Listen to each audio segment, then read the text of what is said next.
Hi guys, so I've noticed that my videos are getting really long. All my cubing tutorials are ranging between 20 and 30 minutes. So this is obviously not feasible for many of you who just want to refer to something quick, which is why I'm introducing a series of videos which will be extremely short. So today I'll be teaching the 3x3 again, but instead of it being a 20-minute video, it's going to be much shorter. I won't be explaining too much, just showing you the algorithms. Hope you enjoy the video. Okay, so the first step of solving this is to locate the white side and form the white cross, which means you need to solve all the edges. So we may find some fairly simple ones like this one, where we can just move this and bring it here. Now you don't need to worry about these two matching yet. We'll do that later. We may find some things like this, where the white center is here and a piece is over here. If you ever find that, you just need to twist the front side and then bring it up here. There's no actual algorithms to this stage. It's just mostly just making logical moves. And since they're all at right angles to each other, you don't need to worry about one thing solving affecting another. So you may find another one like this, but moving it like this removes another. So in that case, you just twist this and bring this here so that you have another. The last one is right on the opposite side. You just bring it under where it needs to go and then move this side twice. That brings it here. Don't worry about the corners just yet. If you have a situation like this where a piece is flipped in its own place, then you just twist this side to bring it out, and that brings us to a previous situation. So you can just move this sideways, bring this to the side and bring this up. So that solves this. But now you need to make sure these edges are also in the right place. So for that we just need to make sure these match as well.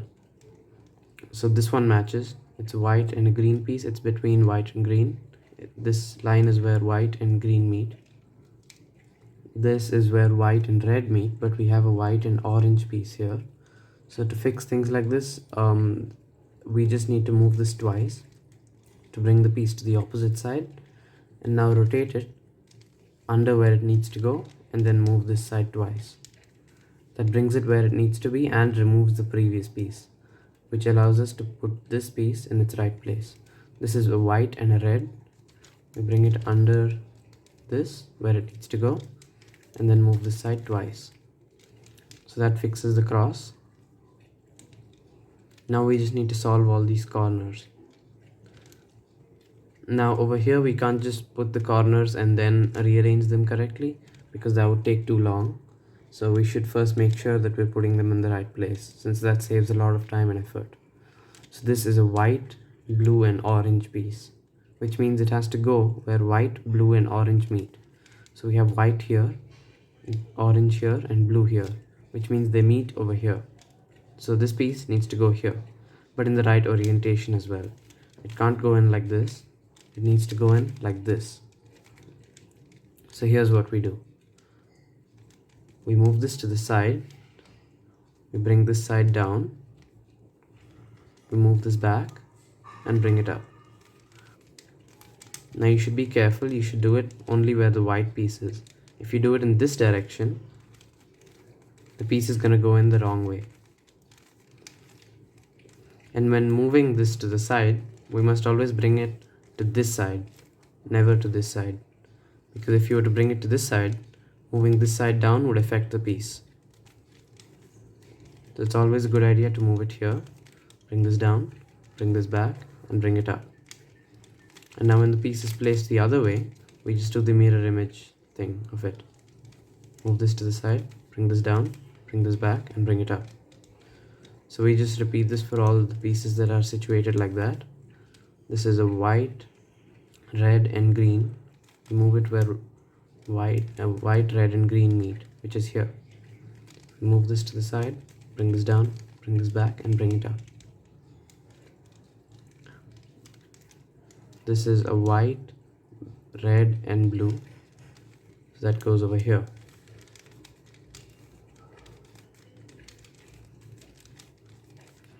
Now sometimes you may get a situation like this when a piece is on the opposite side. That time you just bring it under where it needs to go. Move this down, move this side twice and bring this back up. That way it will come out of the bottom layer, and now you can just do it the normal way. Now if a piece is ever in its place but in the wrong orientation, you can just bring it out of the place by putting another piece inside. So we just pretend that this piece needs to go there, and that removes this piece, and now we can put it in the right way. It's on the opposite side. There. So that solves the first layer. Now that the first layer is solved, we can keep it below us since we don't really need to use any of these pieces. They're all in their correct places. If you cover up the cube, this part looks solved. So now we can keep it below us and solve the second layer, which is this middle strip here.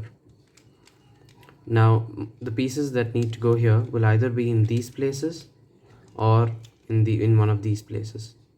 So first let's go over what to do if some of these pieces are over here. Now we can see a red and a green over here, and it needs to go here. So what we do first, we match the piece in front of us to its side, which means it has to go here. Now we just need to see, does it need to go this way or that way, to the right or left? Now if it needs to go to the right, you do this algorithm. You move the up side clockwise, right side clockwise, up side anti-clockwise, and the right side anti-clockwise. Then you move up anti-clockwise again, move the front anti-clockwise, up clockwise, and front clockwise. So that brings the piece in its place. Let's do one more. This is blue and an orange, so it needs to go here. Let's match it to its side, which is here. Now it needs to go to the left. Here's what you do when it needs to go to the left. Up anti-clockwise, left anti-clockwise, up clockwise, left clockwise, and then up clockwise again, front clockwise, up anti-clockwise, front anti-clockwise. So that brings it in its place. If you have a piece like this which is in a different piece's place, most of the time you'd have its piece over here. So bringing this piece in here would just remove this. So let's do that.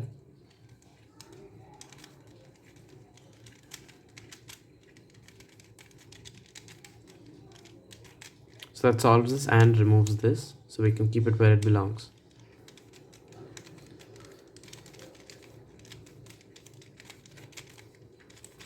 Now sometimes you can have a piece in its place but flipped, like this. In that situation, you just bring a different piece in here which removes this and then put it in the right way.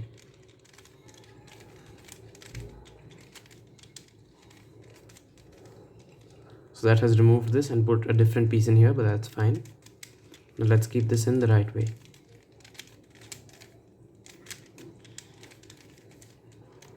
So that's the end of the second layer. If you cover this layer up, you can see that the cube looks solved. Now let's go on to the third and last layer. So when solving the last layer, we first need to solve all these edges, which means we have to make the yellow cross. Now we can get multiple situations. The first situation is the dot, where none of the edges are up. Don't worry about the corners yet. We first focus on the edges. So when we have the dot, we can go on any side and use this algorithm. Front clockwise, right side clockwise, up clockwise, right side anti-clockwise, up anti-clockwise, and front anti-clockwise. That brings us to the next situation, the hook, which is two adjacent edges. Over here we hold the hook this way with one edge facing us and the second one to the right, and we do the same algorithm again.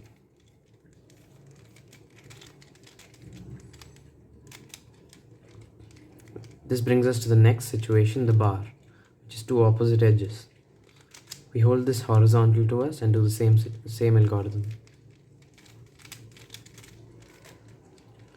That brings us to the cross. Now we can focus on solving these corners. So solving the corners is pretty similar to solving the edges. We have one algorithm that we use many times, but over here there's many more situations we can get because there's four corners which have three different situations they can be in, which is why I'm only going to go over the basic ones. So the easiest one is the fish, where only one corner is up. It looks like a fish, as you can see. So here we put the head of the fish to the left, and we do this algorithm because there's yellow here.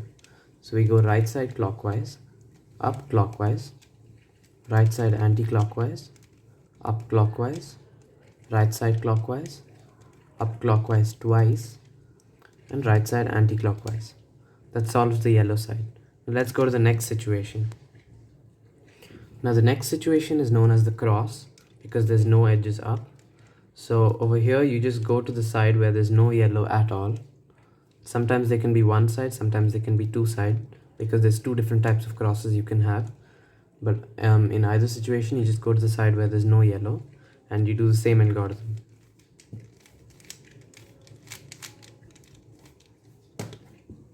That brings us to the fish, which I've already shown you what to do here.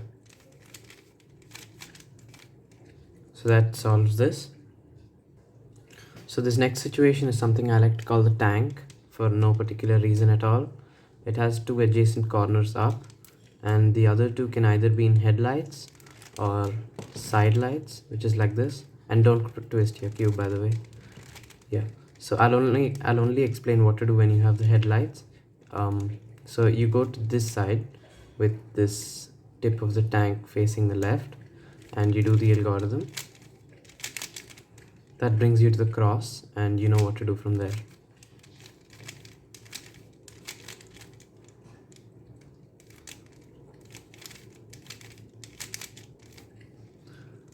So now let's go on to rearranging the pieces of the last layer. So when we were solving the yellow side, we first fixed the edges and then the corners. Now when rearranging the pieces of the yellow side, it's the other way around. We first fix the corners and then we go to the edges. So if we look around, sometimes we will see one of the two corners already solved, which means that if we place it like this, we may have two greens or two oranges. But that's not the case here. If you look around, you'll see no pieces solved. That's fine. So in this situation, you can just go to any side you want and do this algorithm. Right side anti-clockwise, front clockwise, right side anti-clockwise, back twice in any direction, right side clockwise, front anti-clockwise, right side anti-clockwise, back twice, again in any direction, but anti-clockwise is preferred, right side clockwise twice. So that solves one of the pairs, which is this. Now you can see that two corners are matching. So now we just match this to that side. Now we just need to switch these two pieces. So we just keep them in front of us and do the same algorithm again.